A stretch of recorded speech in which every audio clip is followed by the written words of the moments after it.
Wanita hamil ini terlalu bodoh, bukan? Bayi yang baru saja dia lahirkan jelas masih hidup dan sehat. Ayah memberitahu dia bahwa anak itu sudah mati. Dia sangat percaya. Dalam sekejap, sang ayah membuang anaknya ke panti asuhan. Tetapi tidak ada yang mengira bahwa bocah itu tumbuh menjadi seorang penyuka musik. Hanya beberapa bulan setelah belajar gitar, dia bisa mengikutinya masuk universitas musik terkenal secara tidak sengaja. Beberapa bulan kemudian, dia menjadi konduktor yang sangat dinantikan. Lakukan rapsodi pertama kreasi saya sendiri. Tidak ada yang tahu bahwa di balik jiwa yang mempesona ada kesedihan. Bocah itu percaya ketika dia di panti asuhan, musik dapat mengarahkan orang tua untuk menemukan diri mereka sendiri. Dia punya bakat, tenggelam dalam ritme alam. Semua suara alam bisa menjadi musik. Bakat juga merupakan gangguan. Sahabatnya mengira dia orang aneh dan sering menggertaknya. Freak. Freak. Your long lost mommy and daddy. Can you hear them? Yes. Mereka yang penuh kebencian juga sangat menyedihkan. Mereka terbiasa putus asa dan tidak berani berharap. Sampai nanti anak laki-laki itu akan diadopsi. Staf bertanya sudah berapa lama dia di sini. Anak laki-laki itu berkata 11 tahun dan 16 hari. Pria kulit hitam tertegun. I've been counting.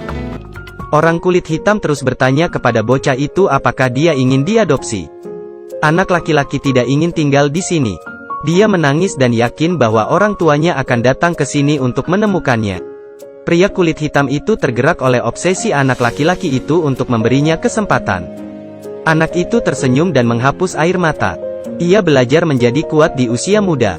Hari ini dia memutuskan untuk mengikuti musik untuk mencari orang tuanya. Diam-diam meninggalkan panti asuhan. Datang ke kota untuk pertama kalinya. Dia merasakan panggilan musik. Tidak peduli apakah itu gongongan anjing atau suara mobil di sekitar. Irama itu sangat harmonis. Anak laki-laki itu sepertinya telah kemasukan musik. Masuki alam harmoni antara manusia dan kebahagiaan. Kertas di tangannya melayang pergi. Catatan itu melayang ke selokan. Sejak saat itu anak laki-laki itu mulai mengembara. Saya bertemu Xiao Hei yang seorang pengamen. Gitar Xiao Hei membuatnya terpesona. Dia mengikuti Xiao Hei kembali ke markas. Ada pengamen lokal di sini. Ketua pengamen bertanya, pada bocah itu dari mana asalnya? Anak laki-laki itu berkata dia datang dengan musik. Semuanya tertawa, karena tangan anak laki-laki itu belum pernah bermain musik. Pria ini mengajari anak-anak musik dan memungkinkan mereka menampilkan seni. Dia menginginkan sebagian dari uang itu.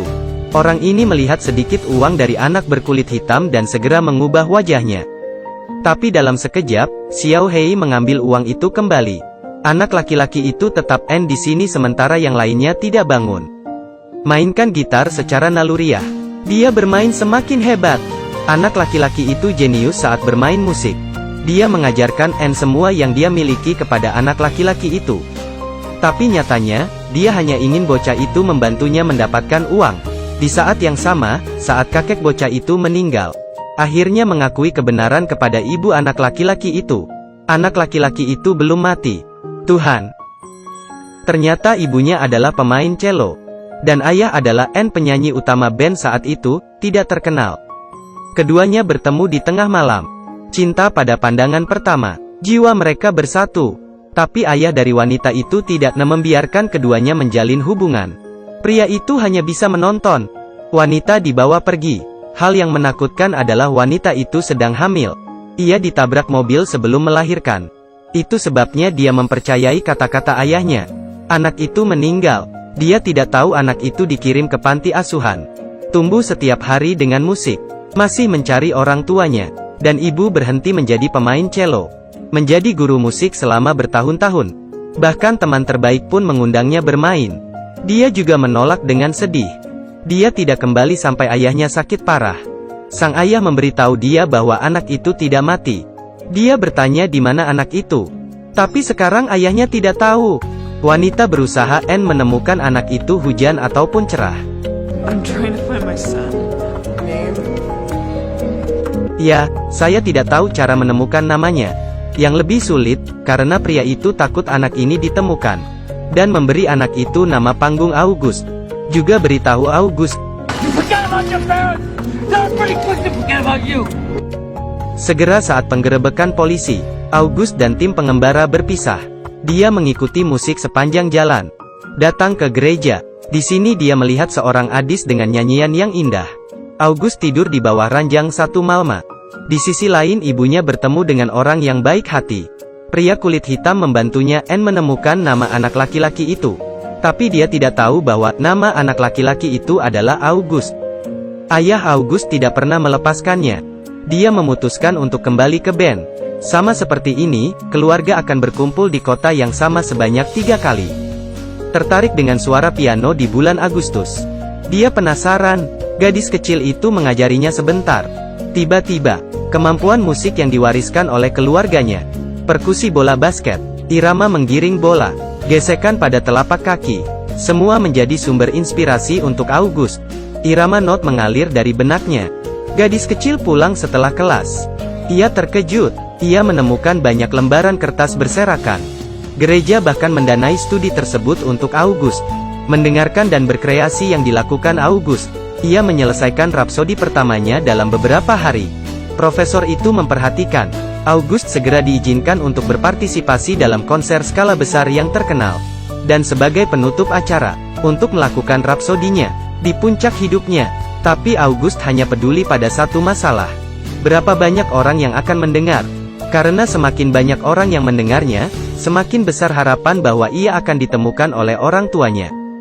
Dia tidak tahu ibunya sama seperti yang dia pikirkan. Setuju dengan undangan tersebut dan akan berada di atas panggung bersamanya. Sayangnya, saat gladi bersih, pria itu menemukan August, dan mengaku sebagai ayahnya. August tidak ingin pergi bersamanya. Pria itu sebenarnya menyebut nama asli August. Pria itu menghentikan konser August untuk menemukan orang tuanya. Kembali ke jalan untuk membantu pria itu menghasilkan uang. Dia tidak bahagia. Hari ini orang memujinya karena bermain bagus. Orang ini sebenarnya adalah ayahnya. Hanya saja ayah dan anaknya tidak saling mengenal. Pria ini bahkan tidak tahu bahwa mereka memiliki seorang putra. Keduanya dengan senang hati bermain seperti ayah anak.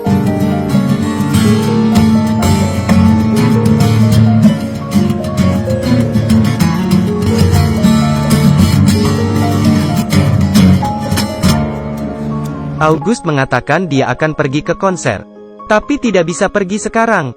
Pria itu tersenyum dan memberitahunya, musik tidak bisa lepas. Inilah yang dia pelajari selama 10 tahun terakhir.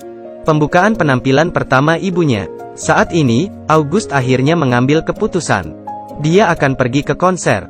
Dengan bantuan Xiao Hei, August berhasil kabur.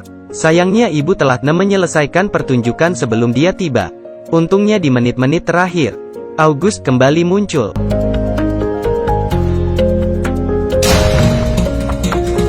Saat itu ibunya tertarik dengan musik. Dia menoleh, dan musiknya membawakan ayahnya. Ayah melihat nama tertulis di sebuah banner. Nama yang membuatnya mencintai musik selama lebih dari 10 tahun.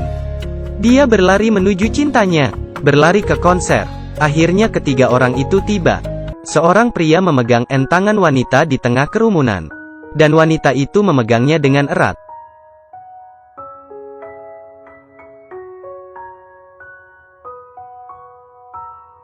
Dengan harapan seorang wanita, anak laki-laki itu perlahan menoleh.